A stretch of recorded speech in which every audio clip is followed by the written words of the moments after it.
Hello, everyone, and welcome to the Brighter Together podcast.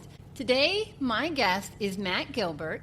Matt is the Assistant Superintendent at Region School Unit 10 in the Western Foothills of Maine. Matt, thank you so much for being here today. Thank you very much, Janet. How are you this afternoon? I'm good. I'm really good. It's spring is sprung. I love the spring.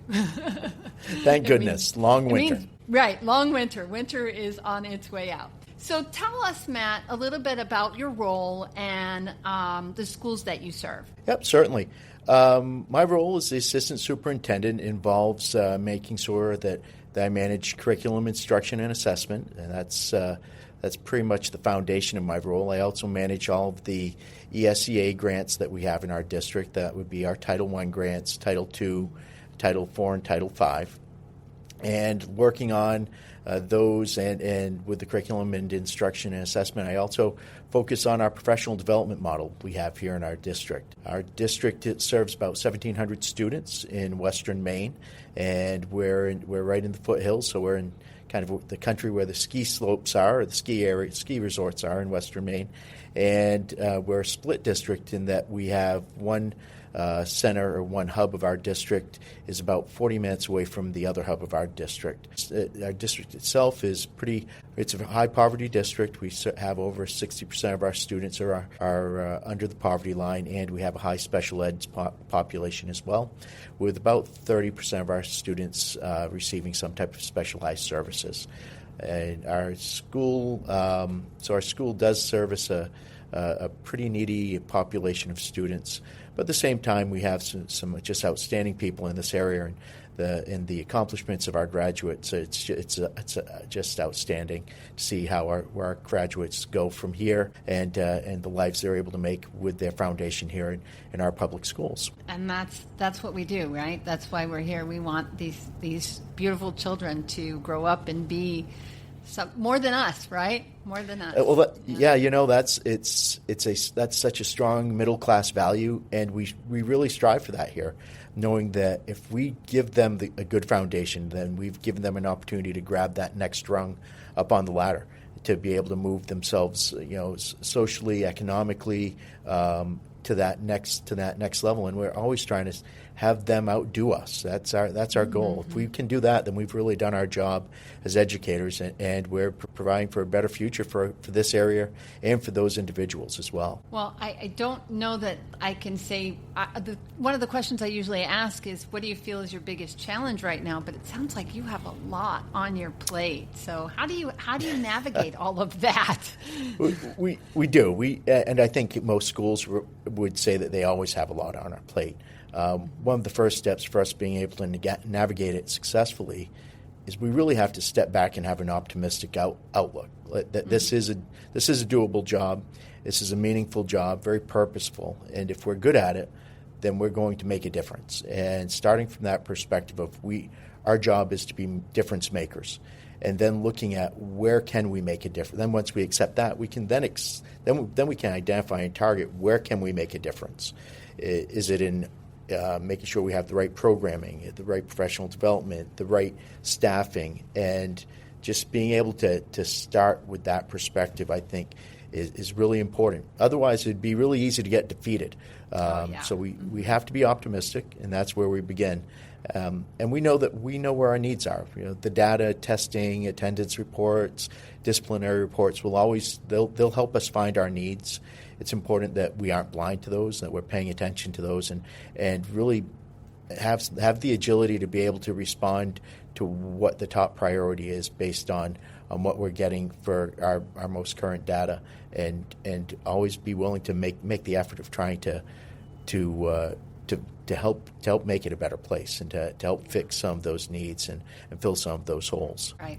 And one of the things Brighter Together podcast is about is celebrating the wins. So tell us some of your wins that you've had, because I know they're there. Yeah, absolutely. We have a lot of wins that we've had on a personal basis around the district. We've had teachers recognized 2 of the last 3 years, the County Teacher of the Year has come out of our school district, which is nice. That's great. Congratulations. Thank you. It's a wonderful feather to have in your hat, right? We've had a lot of those recognitions. We've had student groups who have been able to compete at the state level and win and received recognition and win awards and win competitions.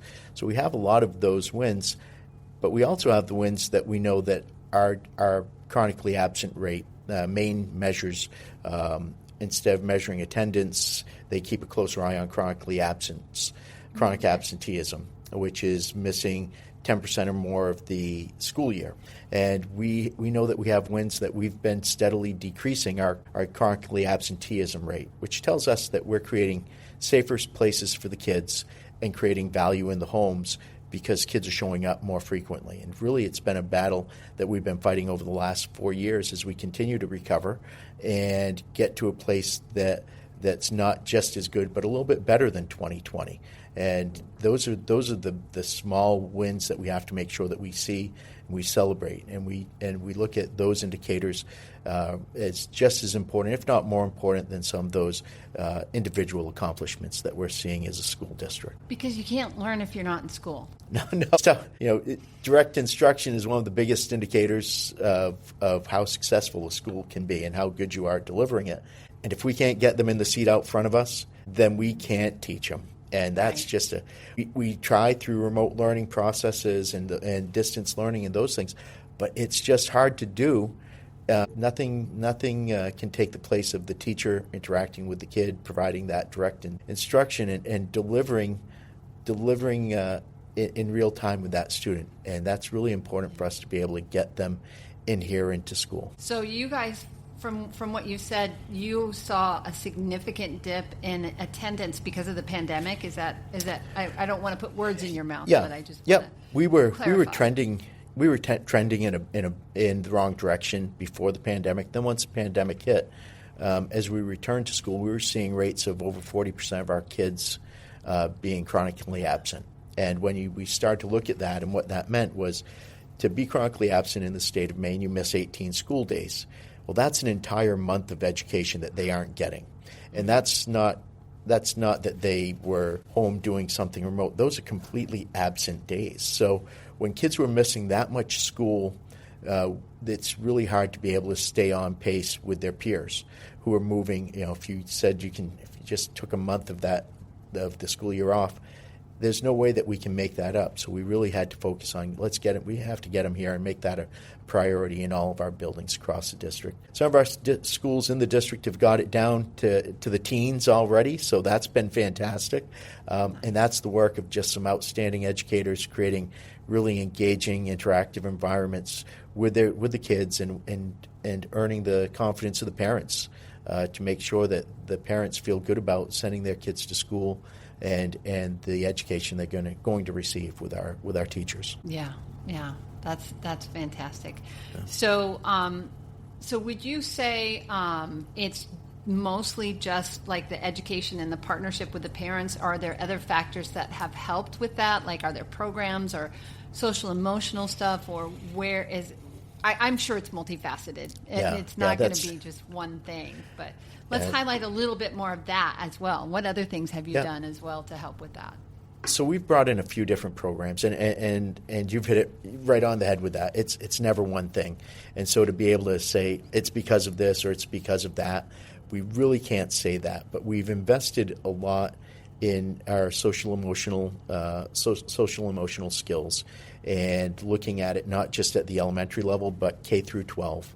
We've partnered with an organization called BAR, Building Assets, Reducing Risk, and that's an approach where our teachers are working in teams to help support kids, to make sure that we're identifying kids' needs and looking at them from the social, emotional, behavioral, and academic perspective on a regular basis, and have a real systematic approach so that we minimize the number of kids who might fall through the cracks otherwise. Right. We've also made sure in Maine we're lucky that we have free breakfast and free lunch for all students. And I was going to ask you that. Yeah, that was my next question. You beat me to it. that's been a hungry kid struggles to learn. Right. Also, if you're like us and you have a community that poverty is a real barrier in our community, and if you can tell parents, just get them to school, we'll make sure we're going to feed your kid, and that can be a draw to bring in those kids and make sure that they stay engaged with education, as opposed to completely avoiding it or only opting in when it's absolutely necessary. That free breakfast, free lunch has made a difference in our schools. So both bringing them in, and then when they're in here, being able to focus while they're at school, so that they can focus on the learning. They have the energy to commit to being able to be an active member of our classrooms. And you come from the world of social emotional, and you know that you have to meet so many of those primary needs of our kids. And that food insecurity is, if we can eliminate that, then we can work on some other stuff as well. And we've also made a pretty significant investment in our district with our social workers, counselors, and behavior techs. And that was something that we put in during the pandemic, and has stuck with us, and something that we continue to support, knowing that there's still need there for our students. It seemed like before the pandemic, we were calling them ACEs, and everybody was starting to dabble in that, the ACEs world, and now it seems as though there's so many kids that have such a high level of ACEs that those social services are just necessary to support our kids in the classroom. And we've had hard conversations about what we're going to support budget-wise, and we continue to say that's worth supporting budget-wise, because it allows our kids to function better in the class. It creates a better school and community culture, and those have all been things that we felt that we needed to make a priority if we're going to continue to make a difference in kids' lives. Yeah, safety and the physical needs, and then the social needs, and boy, isn't it different than when we started? We live in a different world. That's where education's kind of been flipped upside down on its head, as far as the needs for high school students. I was always a high school person, right? There was always some needs for school safety, social, emotional, at the secondary level, and not so much at the elementary. And this, when I say, I'm talking about going back 25 years. Right, yeah. You and I have been in this for 30 years or better. I get it, yeah. 31 for me, so I get it. But now it's that the need is completely shifted. There's still the need at the high school, but now we have these big needs at the elementary level for our kids who they're coming into education, and the social needs and the ability to sit through a class, and their level of focus and ability to follow rules or basic instructions has really created some unique challenges at an elementary level, which I think there were hints towards it, but really has been exaggerated over the last 4 or 5 years. And we're having to address those needs in order to make sure that those kids can sit through the literacy lessons and the math lessons and get the foundational skills at the right time that's developmentally appropriate for them to get those foundational skills. And if you miss that, it's a hard catch-up. It's a really hard catch-up, for sure. Oh, yeah. We only have 175 days with them, and if they're missing a lot of days because they're dysregulated in the classroom, it doesn't take very long for that kid to not be reading on grade level, especially when they're developing those skills as rapidly as those early literacy and early math skills. Those develop so quickly, and if they fall behind at that level, the catch-up, it becomes a game of catch-up, and there's no way that you can truly make up that time that they miss in those early stages of their elementary career. So so it's put us in a position that we really have to commit to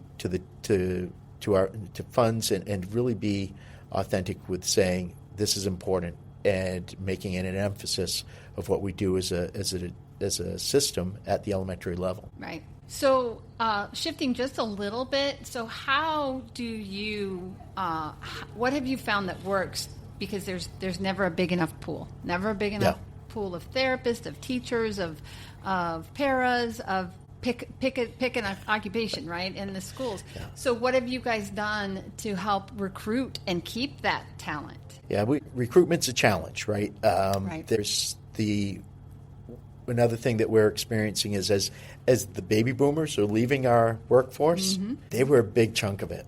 And we just don't have that reserve on deck to come in and fill all of those roles. So we're having to really look at how do we develop that next generation of teachers, and who are we working with to develop that next generation of teachers, that next generation of counselors, that next generation of ed techs and paraprofessionals to come to our schools. So we're starting as young as high school students and starting to talk about the value of the career and having a purposeful career in education and being able to give back to your communities, and from there working with our local colleges, and also identifying people within our community who have either been volunteers or substitute teachers, and talking about this is a career path that you could have when you're ready. If they're a stay-at-home parent right now, when they're ready to come back to school, or if they've started a college education, got into it, backed out of it for some reason, but started working in the school, found it was something they liked doing. We sit down with those people and talk about, here's a path for you. And so for us, we've brought in some ed techs we call them behavioral techs, and we're working with them to try and develop specific skills to meet the programs that we have, and also encouraging them to continue that professional growth beyond our school and beyond the programs we offer, and take advantage of what's available in either online college or our local universities to continue to develop those skills in hopes that they will stay with us and bring those skills back to our kids. The staffing shortage, right? Every place we go, we see the help wanted sign. We see this, and schools aren't immune to that. And every position in our school districts we have some availability from the bus drivers, custodians, to food and nutrition, to secretarial and the classroom. And an understaffed school is a very stressful place, because each one of those roles. Someone's picking that up, right? That's right. Yeah, someone's having to pick that up. Yeah. Each one of those roles serves the purpose of moving the kid forward. And each one is important in its own way, with its own unique contribution to how we educate a kid in a public school, and they need to be filled. And if they don't, then other people get overextended, or people pick up the task and they don't really have the skill set for the task. Right. I would not be a good counselor, but if there was a need, I would have to step in, and that would mean that the child isn't getting the service that they really deserve. And not because we don't want to deliver it sometimes, but because we're struggling to find people who are skilled at delivering it. So it's really changed, and that's, I hate to sound like the back in my day person, because there's always going to be a back in my day, but the pool just isn't there for the candidates, because the population is changing, especially for us in rural Maine. We've seen a dramatic drop in our population, where it's moving from rural Maine in towards the more, not like Maine is urban at all, but it's to the more populated. You guys were a big old forest when you started. Yeah, we're not far from it right now, but they're moving. The population center is shifting, and shifting away from what would be the really rural parts of our state to the more populated centers of our state. And those areas, like where I work and where I choose to really live my whole life and do everything, it's a struggle, because attracting people who aren't from this area to come up here and make a life up here has been really difficult. because of the draw of where there's more, people. I don't blame a 20-year-old, a 30-year-old. They want to be around other 20 and 30-year-olds. They probably don't want to hang out with a 50-year-old. Even though I'll try and do cool stuff all the time, I get the draw to be down in with like people. But that's also kind of further exaggerated our challenge is just keeping young people in rural areas. And if you have a solution, I'll take it. But we're trying as much as we can. For sure. Okay, last question. And I try to ask this. I realized in my last podcast I missed asking this question, but I try to ask everybody this question. And, we don't have magic wands. We know that. But if you could miraculously solve one challenge in your school, what would you solve? Well, that's a great question. If I could solve one problem in our schools, if we could figure out a way that, boy, there's so many. I know. And I start off with I want to be the optimistic person. Maybe this will, but I think if we could figure out how to raise aspirations within our community, that help people understand the value of public education and the commitment that's required to be successful in education, and that it's not. Yes, it is hard. It is, and at their level, the work that kids put in and parents put in, it is hard. But understanding the payoff at the end, you get in here, you take advantage of what we have, and you work knowing that there's some delayed gratification, that you'll live whatever pathway you choose will set you up so that you can go there and be successful and lead a happy, fulfilled life where you can give back. And that's such an important thing, right? Yeah. Just to be able to put yourself in the position that you can be a person making a difference at the end of your public school career or at the end of your high school career, and there'll be doors open for you, whether that's college, a vocational school, an apprenticeship, the military, a vocation, whatever it is, that they have an opportunity. If you put the time in when you're young, and your family support it, and you see that and you have an aspiration, and you see that aspiration can be directly supported by a good, solid education. That if I could fix one thing, it would be that all kids and families have good aspirations. That. And not to get too far off topic, but add value, just add value. Make this place a little bit better. We're not talking about everybody needing to solve, come up with a cure for cancer or figure out how to get the first person on Mars. We need people who are good, solid people, good, solid values who can make this a better place, and care about each other just a little bit. Just care about each other a little bit. That would be awesome too. You were that would go a long way. One of the things I actually said it in our we have a department head meeting with my company every Monday, and one of the things I said it for years, and exactly what you're talking about. If you will do for 5 years what others won't, you will be able to do what others can't for the rest of your life. And that's a great saying. Isn't that great? Yeah. So, and that's something that I've kind of lived my life by. Is like you start a company and it's like it's not 9 to 5 for sure. So it's not easy, right? No, and it's not easy. It's understanding that there's joy in the process.